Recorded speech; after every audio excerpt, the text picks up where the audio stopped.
নমস্কার, জয় বাংলা টিভি4 চ্যানেলের পক্ষ থেকে প্রতিটি দর্শককে আমরা জানাই শুভ সন্ধ্যা।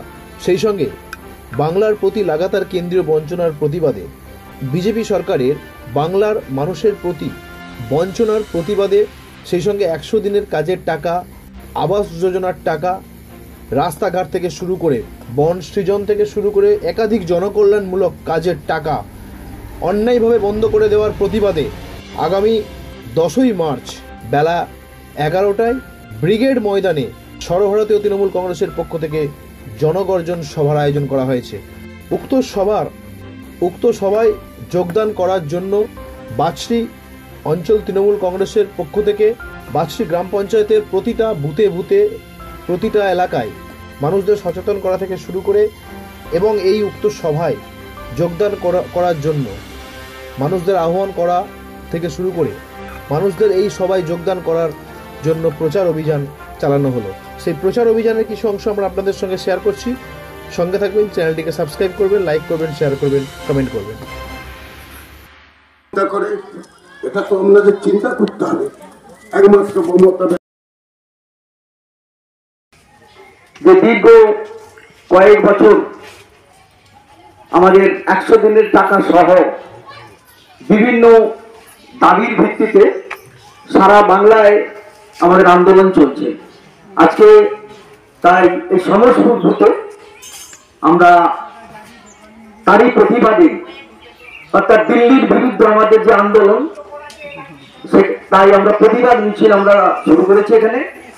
আজকে এই সভায় উপস্থিত আছেন আমাদের বাঁশরী অঞ্চল তৃণমূল কংগ্রেসের পঞ্চায়েত সদস্য এবং আমাদের বাঁশরী অঞ্চল তৃণমূল কংগ্রেসের কমিটির মেম্বার তাপস বাবু আছে, তাপস পাল, বনবিহারী বাবু, আমাদের নাসু সহ আজকের উপস্থিত সবাই ভাই বোন এবং দিদিরা, সবাইকে আমি বাঁশরী অঞ্চল তৃণমূল কংগ্রেসের পক্ষ থেকে আন্তরিক প্রীতি এবং শুভেচ্ছা জানাই।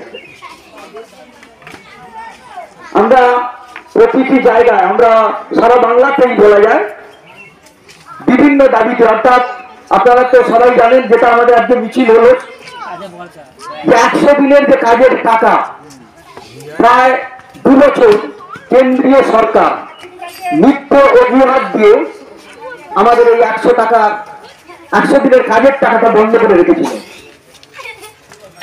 এছাড়াও বহু বকেয়া টাকা দিল্লি থেকে যেটা আমাদের প্রাপ্য সেটাও আমাদের দেয়নি। তারই প্রতিবাদে দিল্লিতে আমাদের অভিযান হয়েছে। আমাদের দলের নেতা অভিষেক বন্দ্যোপাধ্যায়, আমাদের রাজ্যের মুখ্যমন্ত্রী মমতা বন্দ্যোপাধ্যায় সহ বহু নেতৃত্ব তারা আন্দোলন করেছে। তাতে তিনি বলেছিলেন যদি বা কোথাও আধার কার্ডের তার ভুল হয়েছে, তার জন্য একটা আমাদের কমিটিও তৈরি করেছে পঞ্চায়েত থেকে, তারা অভিযোগ জানাতে পারবে। পথে আমরা বেরিয়েছিলাম। এখানে এইসব দেখে ভালো লাগছে যে তারা নিজেরা যে জব কার্ডের বকেয়া টাকাটা পেয়ে খুব খুশি হয়েছে।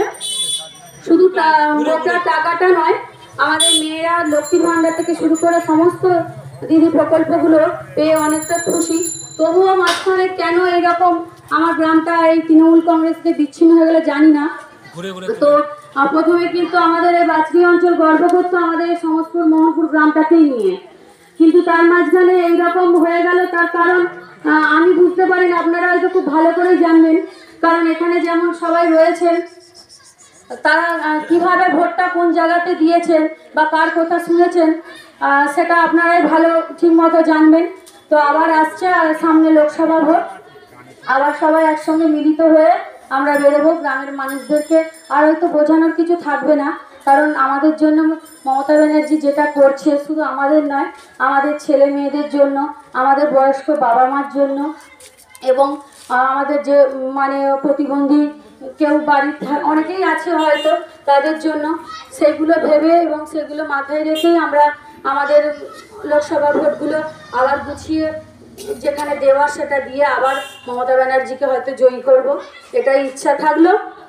আর সবাইকে অনেক ধন্যবাদ যে সবাই এই জব কার্ডের টাকাটা নিজেরা অ্যাকাউন্টের মধ্যে পেয়ে গেছে এবং আধার কার্ড নিয়ে আমার কাছে সবাই এসেছে। প্রত্যেকেরই দেখেছি যে ঢুকে গেছে, 2-3 জন হয়তো বাকি আছে, তাদের তো সুনীল কাকু বললেন যে হয়তো অ্যাকাউন্টে কোনো গন্ডগোলের জন্য পায়নি, সেগুলো সবটাই জমা পড়েছে, সেগুলো হয়তো পেয়ে যাবে, হয়তো 1 মাস নাও যেতে পারে, 10-15 দিনের মধ্যে হয়তো সেগুলো পেয়ে যাবে।